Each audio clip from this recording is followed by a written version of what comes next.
Yeah, welcome back, everyone. So, this is the technical session 2 of this day, and we'll start with as usual, with two keynote speakers. They'll address the August gathering, and then we'll take up our PIs of different CRTDs. So, in that context, first I'll invite Dr. H.G.Koshia. So Dr. Koshia is working as please. Dr. Koshia is working as commissioner since January 2009. He joined FDCA Gujarat in 1986. He is one of the longest serving state drug regulators in the country with 37 years of experience in regulatory affairs, working in government and industry. He is a leading uh,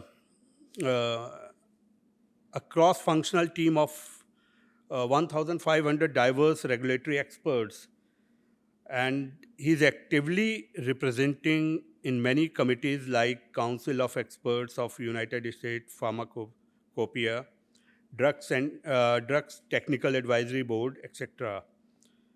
He played a vital role in the implementation of e-governance in the Gujarat. So, with such a diversified experience, we are pretty sure that all of us will be enlightened by him. So, I welcome Dr. Koshia.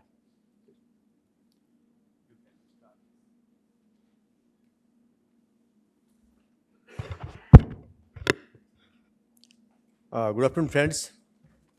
I think after post lunch, it's a little bit difficult for a speaker and the audience to cope and get this information. Friends, I'm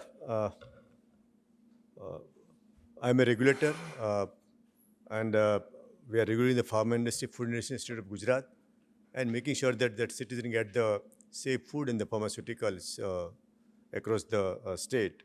And whatever food and the pharmaceutical produce or moving in the boundaries of the Gujarat is of standard quality.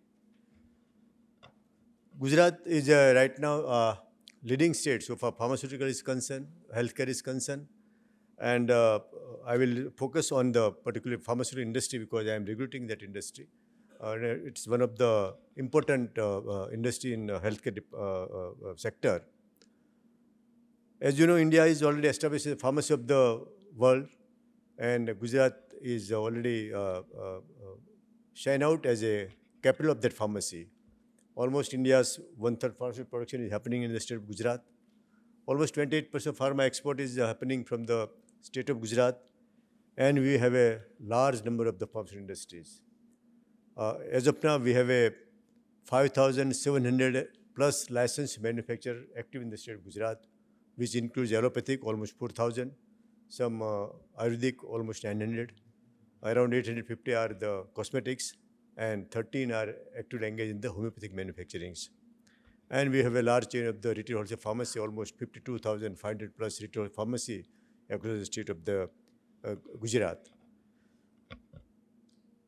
When I started my career as a drug control officer in the year 1986, I've seen many companies who have started pharmaceutical business with tune of only some 10,000 rupees or some 25 lakhs of rupees to start a many plants. 10,000 is for the loan license because our Drug and Cosmetic Act and rules provide and accommodate the person who is not having their own facility, but he can hire somebody's facility. It's known as the loan licenses. And if you want to create your own building and the facility plant, it required own manual licenses. In those times, to start a own manual license, it was investment of 25 lakhs of rupees, and you can make a business. As you know, pharma industry is not capital incentive industry. It's turnover-based industry. If you invest some lakhs of rupees, you have a multiple crores of turnover. So because we are buying in terms of tons of material, and we are selling at milligram, nanogram, or microgram level. So this is one of the important and very, very sensitive industries. And pharmaceutical is not a business, but it's a pious profession because by producing right quality of medicine, you are serving and saving the millions of the life across the globe. So I'm sharing I have a lot of companies I have seen during my tenure as a technical officer, and they have started as a MSME companies. Just I'm giving one example of the Sun Pharmaceuticals. Way back in 1983-85, they have started their operation in Gujarat with loan license company. They're not having their own plant, but with use little investment of the some few thousand of rupees, they have taken a loan license in Gujarat. Their marketing was in West Bengal, Kolkata. Why they prefer to come over Gujarat? Because one is a eastern state, one is a western state. In between, there are a lot of states. So we have asked them. Mr. Dilip Sanghi was the owner of the company, was moving across the state of Gujarat in our office at, in those times it was in Ahmedabad, multi-story building. And he said that, sir, Gujarat has earned a legacy of the quality hub of the pharmaceuticals. If my product carries the label and address manufactured in Gujarat, we have a better acceptance in the state of West Bengal because they were their wholesale distributors. This is how they have started their company. And when they were traveling, because they were residing nearby Vapi, so early morning they used to come through Queen and returning one train at 6 o'clock, Queen, so it depart from Ahmedabad around 6 o'clock. So in those times, we were not using this IT because it was all physical file movement. So because to get a product license, file moves to inspector, to assistant commissioner, deputy commissioner, the commissioner. There's a multiple level of sector segments. So if somebody was not in the link, so file was stuck there, then they have to stay overnight in Ahmedabad. So they have to rent one hotel or they have to spend money. So they used to come and meet our those times commissioner that, sir, we have a 6 o'clock train. If you help us to expedite our approval, because XYZ sir is not today in the office, if you will help us, we can save the money staying in the hotel and the food bill and so on. This is how the company has started. And right now, I'm happy to share that the company has now Indian multinational because their operations are global in many companies. And they are the fourth largest in the globe because after acquiring this Ranbaxy and because now they are the fourth largest company. So there are many examples and instances that company have started as a small or MSME companies and now they have turned as a not Indian but Gujarati multinational companies because I am working in the Gujarat board of the Gujarat. So there are even in India, if we look the classic example, because to do R&D activity, it's a very, very expensive and time saving, consuming. So most of the companies in MSMEs, they go through the low-hanging fruits, that is NDDS, novel drug delivery systems, because molecule is already available in the market, their effect is known, but they through trial and error, they find out some novel dosage form. And the classic example is of Troika Pharmaceuticals. Because all of you know that diclofenac, it's one of the very important painkiller molecule. And when it was launched by one of the multinational company, it was oil-based because it is not water-soluble. So it was oil-based injection. So to save a patient from the pain, doctor used to inject the diclofenac oil-based injection.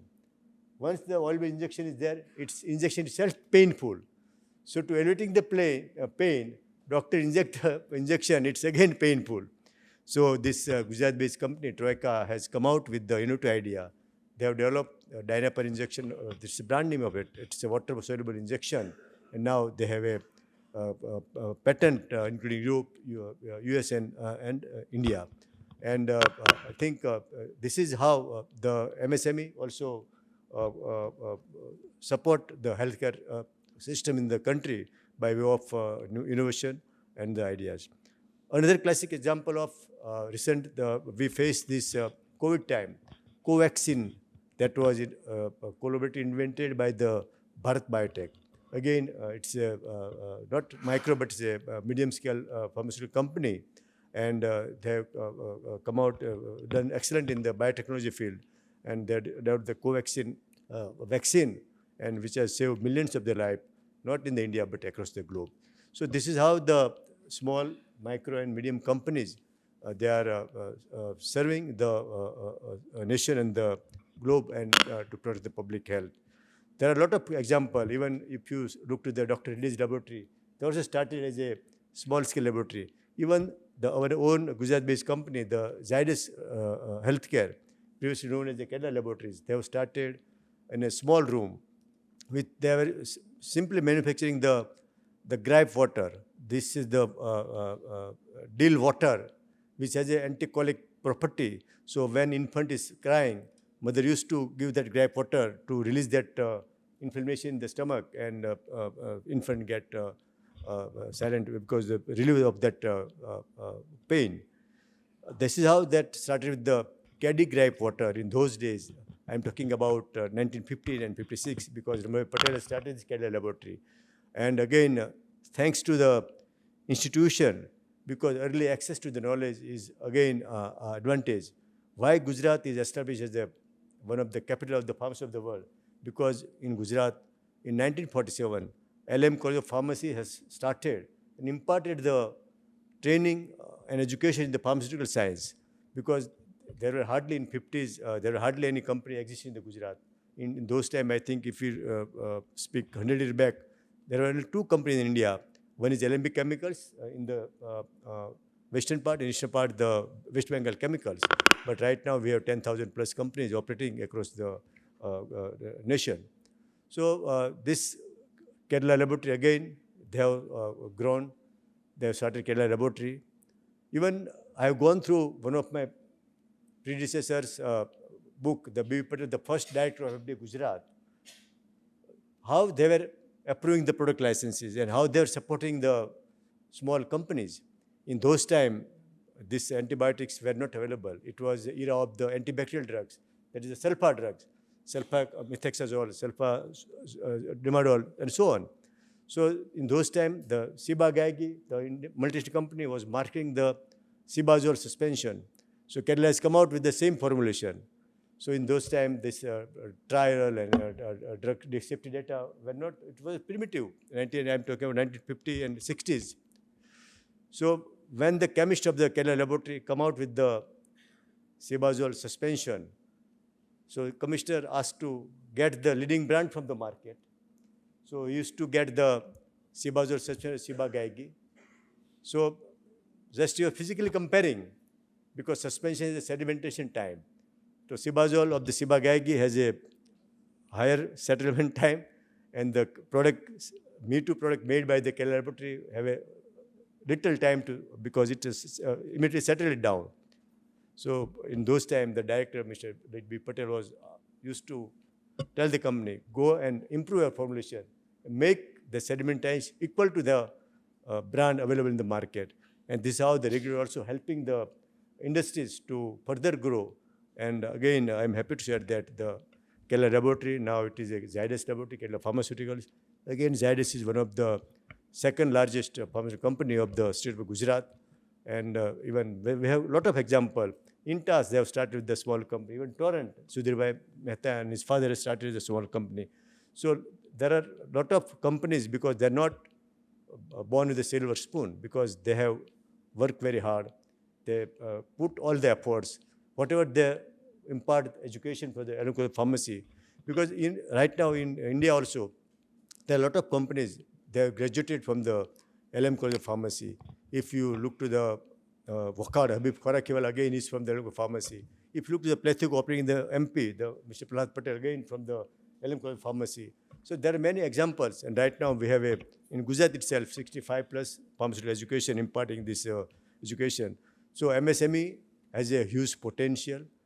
There can be a Indian multinational, Gujarati multinational company over a period of time, but again, they have to focus with the quality. They should not compromise with the quality, because we are there to take care of that. If somebody is violating the law of the land, if somebody is making some spurious, counterfeit or fake drug, we are catching them, punishing them, and pushing behind the bar. So MSME has a lot of potential, not only to contribute in the innovation biotech or generic, but they also one of the largest sector to give the employment to the needy citizen.